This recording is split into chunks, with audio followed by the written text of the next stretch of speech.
Hey folks, hope you're doing all well.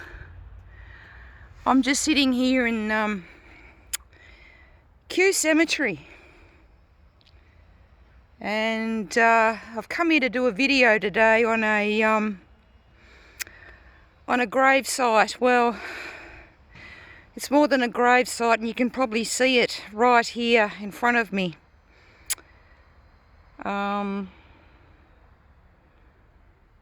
It's actually what is represented as a pharaoh's bed. And this is a replica of the original that's on the Isle of Philae in Egypt. But you know, the funny thing is, folks, just as I was walking up to this, I had a synchronicity. There were 4 gentlemen looking at this Egyptian temple, and they happened to be all from Egypt, and we got talking. We got talking about the symbolism, and they were all very well aware of it.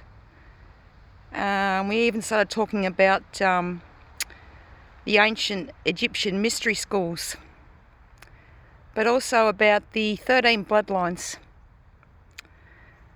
So just before I got here, I've already had a synchronicity, folks, and I've actually spoke to real Egyptians from Egypt, and they were impressed because, you know, I've done my research, and they could see I had quite a bit of knowledge. But I'm going to take you up there now.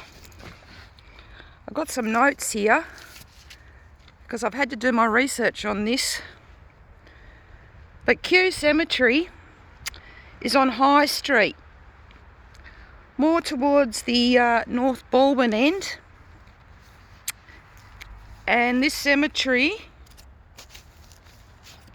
was founded in 1855, and the land was preserved to be a cemetery here. So, and we are in the Shire of Boroondara, which is a tribal name for place of shade.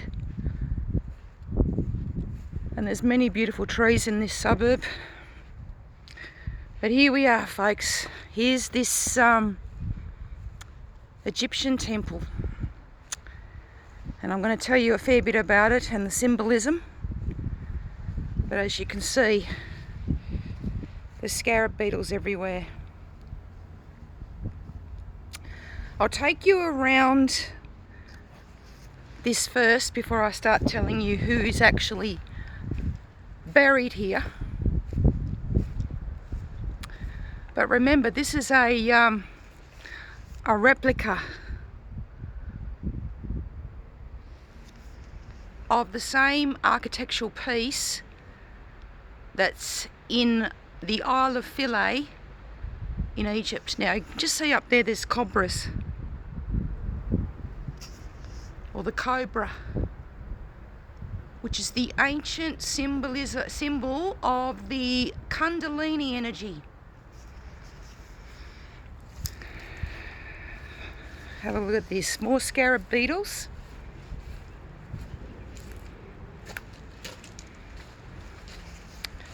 And these are the steps up to it.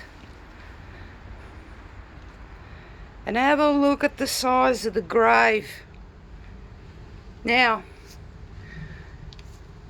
the person that is buried here,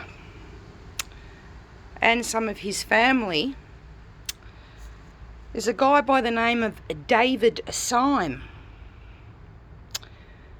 who was born in North Berwick in Scotland. And just recently, when I was talking to King Ulukai, king of the Warrung tribe of the Upper Yarra Valley, and the tribe that the Victorian government deliberately removed from the history books, he was telling me about the Scottish that came out and took over the land in the Yarra Valley, and part of that family were the Mackenzies. And the Mackenzie family were heavily involved during the Jacobite Rising in 1715. The chief and the clan of the Mackenzies supported the Royalists. And if you've ever watched the Outlander series on Netflix, they go right into the Jacobite story. And of course, Jamie, that everyone fell in love with, he was, his character was a Mackenzie. So, as Ulakai has told me in the past, a lot of the early settlers were Scottish.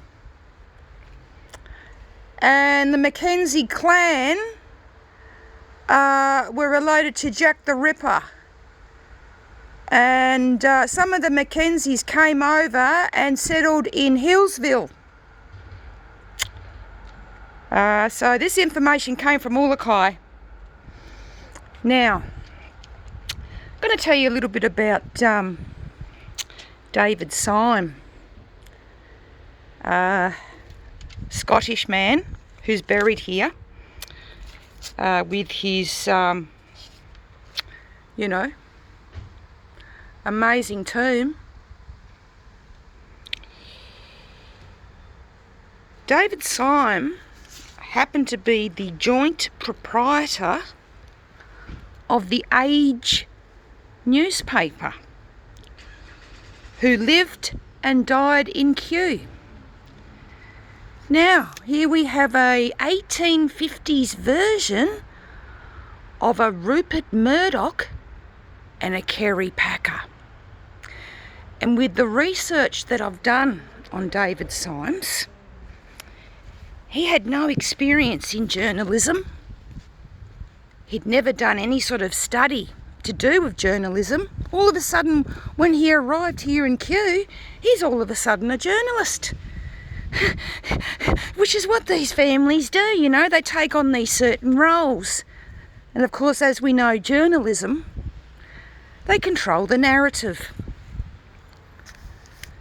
So, getting back to old David Syme.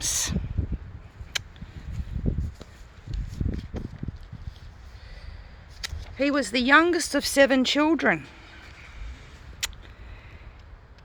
In 1852, Syme sailed for Australia, and he ended up in Sydney first, before making his way down to the Victorian goldfields, where he had success in Bendigo, Wangaratta, Ballarat and the Beechworth diggings. But later on, a lot of his fortune was stolen on the way back to Melbourne. When he returned to Melbourne, he caught up with his brother, Ebenezer, who was the editor of the Age newspaper. But the paper wasn't doing very well. So David invested £2,000 into the Age newspaper in June of 1856. Oh, here's the Egyptian people I was telling you about.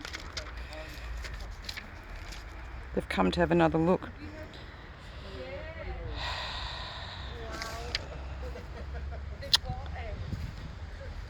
Here we go. David joined his brother at the Age, helping him to build it up, but eventually his brother got sick and died. And David abandoned his gold prospecting and took over the ownership of the Age newspaper. Yes, so we have here the 1850s version of a Kerry Packer and a Rupert Murdoch.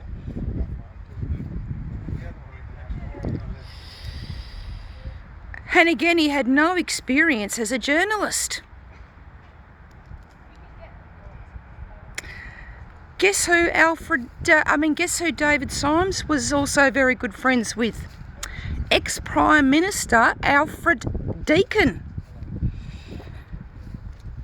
who was at the time was pushing for federation at the turn of the century. And of course in Melbourne here we have Deakin University. So we know who Alfred Deakin was, don't we? Another member of the bloodline families. Yes, they became great friends. And Alfred Deakin, in his early years, became a journalist apprentice of Symes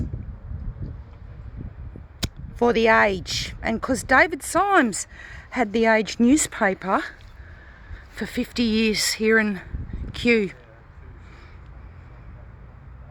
before dying in his home called Blytheswood, in an era or time when houses didn't have numbers but they had names.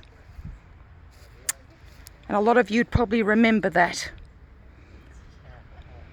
So this David died here in Kew, and I'm sure the house would be somewhere around here. I'm just going to show you over here, folks, before I end up taking you somewhere else here. But have a look at all the obelisks and urns. Got an urn right here. Major Robert Hunter. Oh yes, a military man. We have a obelisk here. Honestly, folks, they're fucking everywhere. I thought Caulfield was bad. And just like Caulfield Cemetery, this cemetery has a big brick wall all around the outside of it. You can probably see it. Look at that big obelisk over there. As I said, this cemetery is full of them. So yes, the scarab beetle, another ancient Egyptian symbol of the afterlife.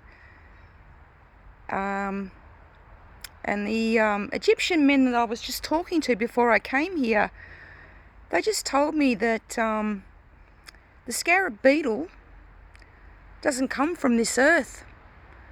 Because when they look at it and its biology, it doesn't match anything from this earth. And it was found in the desert in Egypt.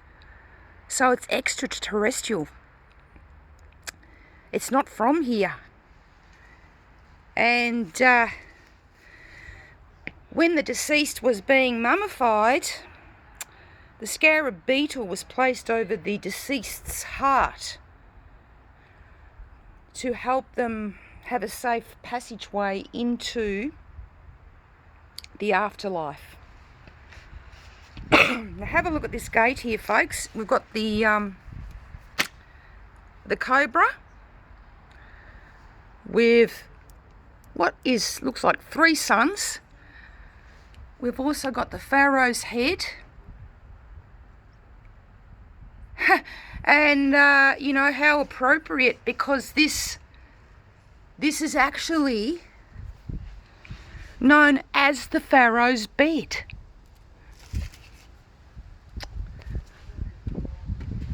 And again, the cobra is the ancient symbol of the Kundalini energy. And right here we have the disc sun with 2 cobra on the outside with the wings. Now this is a very ancient Egyptian symbol that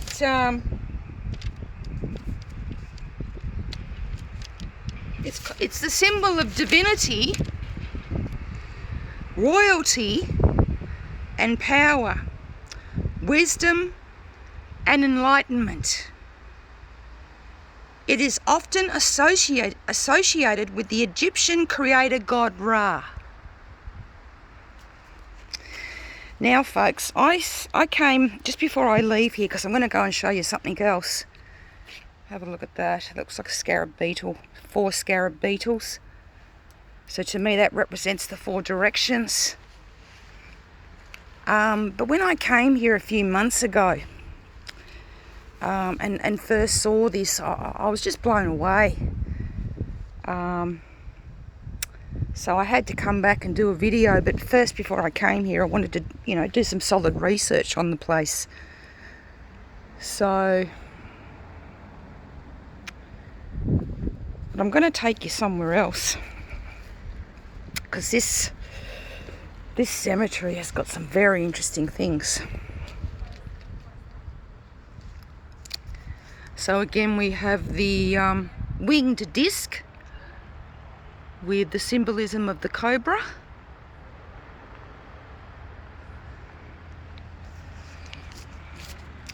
So yes, this is the resting place of David Symes, who was the head of the Age newspaper here in Melbourne for 50 years, back in the 1800s. And as I was saying to you, when I came here before a couple of months ago and I started to do some research on this David Symes, when you go to Google, you put in Google Egyptian temple in Kew, and one of the first things that comes up is a picture of this temple. Now, there was a lot of information that this had on it, but when I went to have a look at it today, it's been taken down. So if anyone Googles Egyptian temple, Kew Cemetery, and the first thing that comes up, you'll see the picture of this. Tap it and let me know if it says the site has been taken down, because this has only happened in the last week when I've been doing a lot of research, and the transcript that this had said that this David Symes was in companionship with Freemasons. So I have no doubt he was one himself, because I mean, honestly, these bloodline families, they operate in secret, but their secrets aren't secret anymore, folks, and we know that. So let's go for another little walk. Oh, we have an urn here. Yes. Obelisks and urns everywhere. The shrouded urn. The symbolism of satanic ritual sacrifice. Yes. Now I'm taking you over to something else that really stands out like a sore red toe here amongst these beautiful deciduous trees. And you can probably see it as I'm getting closer to it, because it's a very Roman type architecture. Oh, it's got a dome on the top. Interesting. Yeah, okay, I'm getting closer to it. You know what, folks? I love coming to cemeteries. You know why? Because it confirms to me that I ain't no crazy conspiracy theorist. Because the history's here. And the more rabbit holes you go down and the more independent research you do, you'll find out. Okay, here's this, now,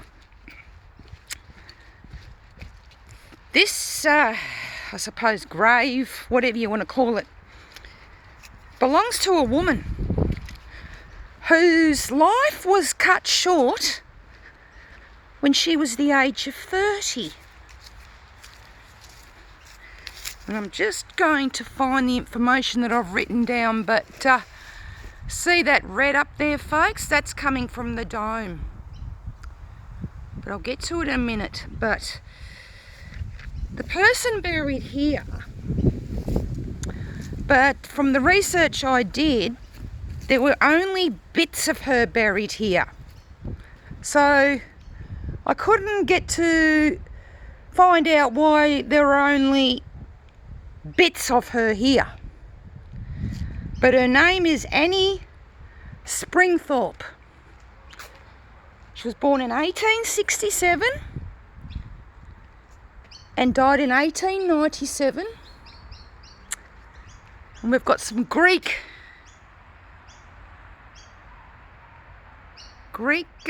letters here, but we also have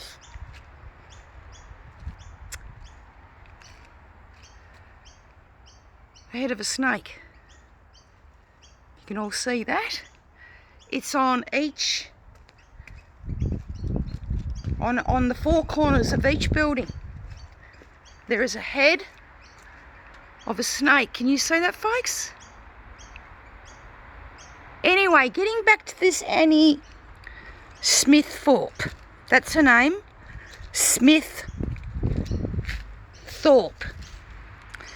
So she died at the age of 30. Interesting, because she was in astrology. That's when you go into your Saturn return. And of course, as we know, Saturn is the taskmaster of the zodiac. And between the age of 29 to 32, you go into your Saturn return. And I really believe this is the time when you grow up, because your life changes dramatically during this time. And I used to have a friend that was a psychologist, and most of her patients were aged between 29 and 32, all going through huge major change and issues and problems in their life. But again, she couldn't make the correlation with the astrology that I presented to her because of her mind programming from the psychology faculties at these universities. So this woman, whose husband, mind you, was a doctor, his name was John Springthorpe. He built this in her memory. And have a look at this dome, folks. It's red. Huh. I mean, what does red symbolise? Blood. The base chakra. And we've got marble and granite. And we know these buggers love granite. Have a look at it, folks. So there's this angel. What's this angel doing? And we've got what looks like an angel with a Celtic harp. But honestly, folks, the thing I really wanted to show you was the entrance to this memorial. So we come down here.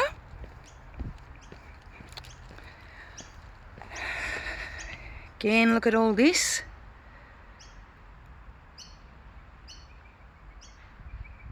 Yeah. You know, as soon as I saw this, folks, you know what first came to mind? The Knights Templar. And if we look at this side, the Knights Templar, the Maltese cross, and this looks like Latin. Ave Antique Veil. Yeah. Have a look at this, folks. So this is the official entrance to this woman who died at the age of 30. And when I looked up the history, Not all. She wasn't buried here in full, only bits of her body. So was she sacrificed? Was she made a sacrifice?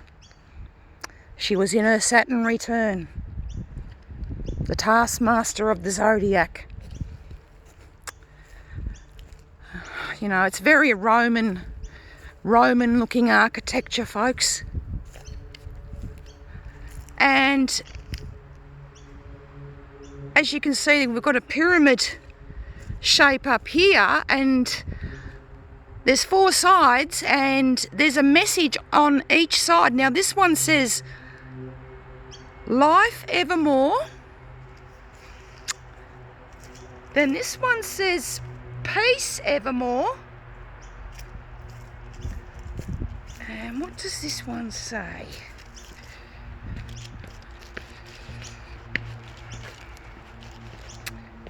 Let's have a look. Oh God, I can't see. I'm going to have to go back a bit.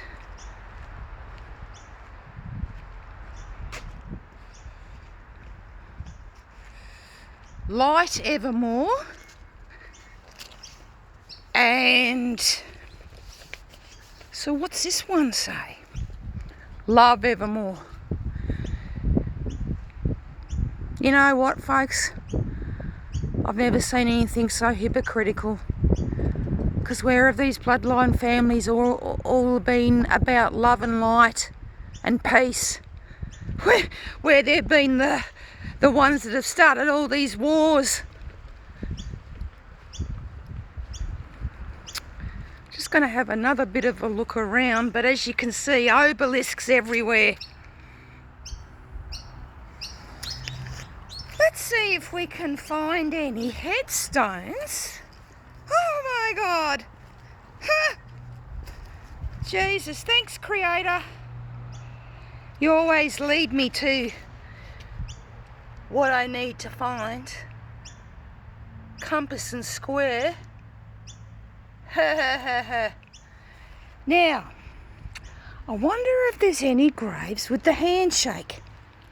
The Freemasonic handshake. Let's have a little look. I'd love to. Oh, we've got the compass and square here again. This cemetery's full of them. Have a look at that, folks. They took over this country and turned it into a bloody shit heap.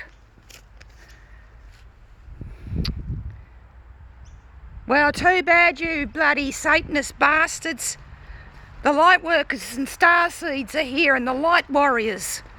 And we're exposing your bullshit and your lies and your history and your corruption. Oh, what's this one got? This big obelisk over here. Let's have a little look. William Kerr. Ah. William Kerr. Wow. You were quite the pharaoh, weren't you? As Karen Brewer calls them. James Reginald Kerr. As I said, folks, I love coming to cemeteries. They just confirm the truth to me. It makes me excited because so many more now of you are starting to see it too. Oh, I better get out of the way.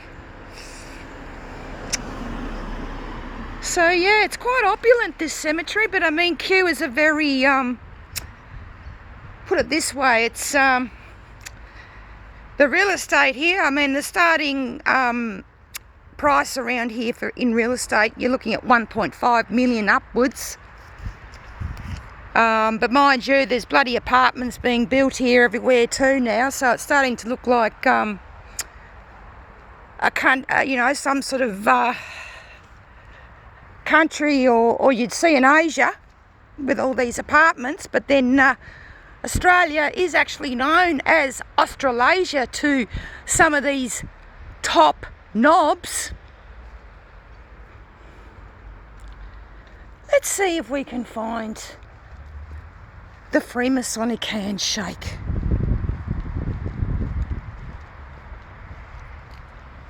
As I said, the Freemasonic handshake on these graves, I've seen more in Hobart than I have in Melbourne. But I do believe, I still think this, folks. Oh God, what's this down here? But I still think Australia, for the size of Australia, has had more Freemasons here per population than anywhere in the world.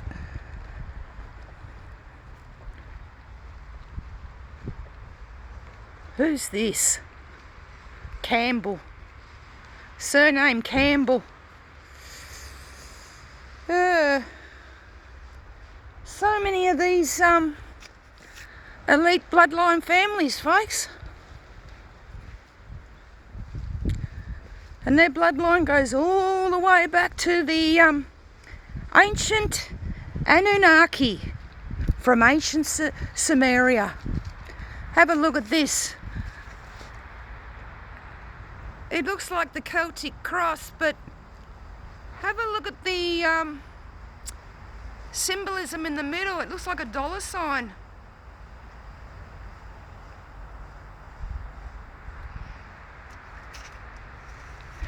Yeah, folks. Some beautiful old gums and eucalypts here. Bet you they could tell a story. But look at the size of this cemetery, folks. And look at it. I mean, it's dominated with obelisks. Now, before I end here, I'm going to go up to this building that there was one like this exactly at Caulfield Cemetery, but it was under maintenance, so I couldn't get access to it. But here's another one stuck in the middle of the cemetery like the one at Caulfield. Let's go and have a little look. So yeah, David Symes, the 1850s version of Rupert Murdoch and Kerry Packer. Put that in your pipe and smoke it. Yeah, I'm talking to you lot, the ones who think you rule the world. Not anymore. Your time's up. So here it is, folks. This building, exactly the same as the one in Caulfield Cemetery. So who the hell's entombed in here? I'm just going to have a look. Do you think I can see any headstones with the Freemasonic handshake on them? No. I said there's more in Tasmania than there is in Melbourne. So let's just have a look here. Does this say anything?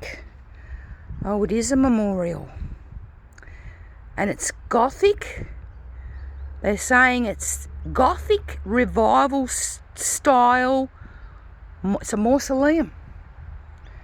So who's buried in here? By the architect and erected in 1912 to 1930 by Sir Leo Cusson. Well, we know what Sir is, or Order of the British Empire.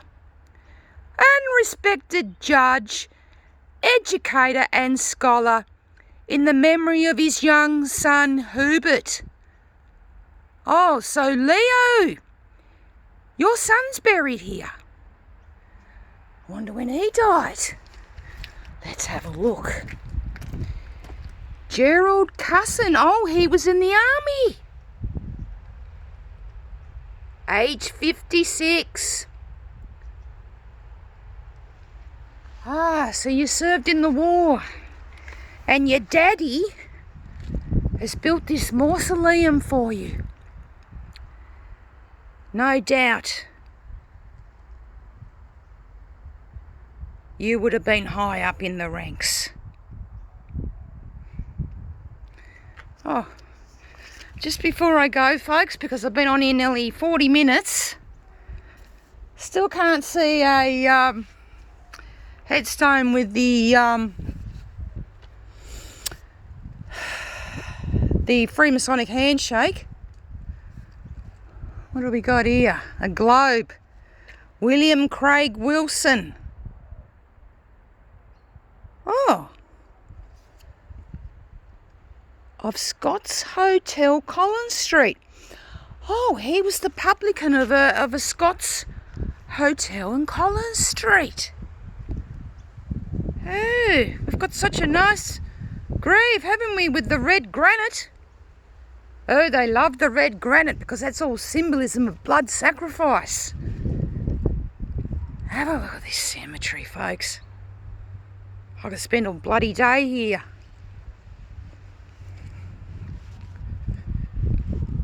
Yeah. Still can't see any Freemasonic handshakes. But the symbolism here, folks, is just off the show.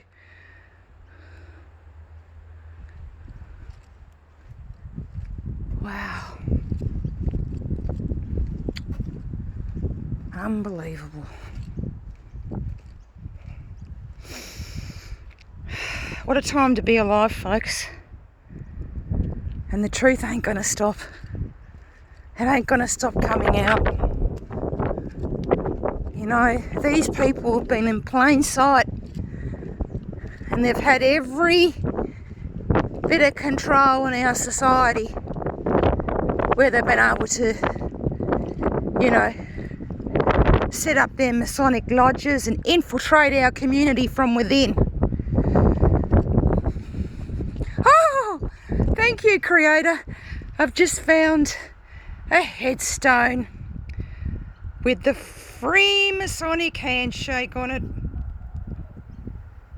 The same handshake that I did in the Mormon temple when I was an active member of the Church of Jesus Christ of Latter-day Saints. And of course I was told by the elders of the church that this handshake was sacred but also secret, and it was never to be shown outside the Mormon temple. So a few years back, my curiosity got too much as to why the handshake was all over graves in Hobart, and these people weren't members of the Church of Jesus Christ of Latter-day Saints. So that's when I started to go down the rabbit holes, folks. Yeah. But I firmly believe in the Creator, and I firmly believe that we're all one. And all these bastards, all they've ever tried to do is separate us. Well, your plans are coming undone. Finally, you're being exposed for who you really are. Anyway, folks, if you ever get a chance, come and see Kew Cemetery. You might want to take a couple of hours of your time to actually go through this place, because I've never seen anything like it. I thought Caulfield was full on. But this place, I mean, you can just smell the money, the power here that would have been back in the day.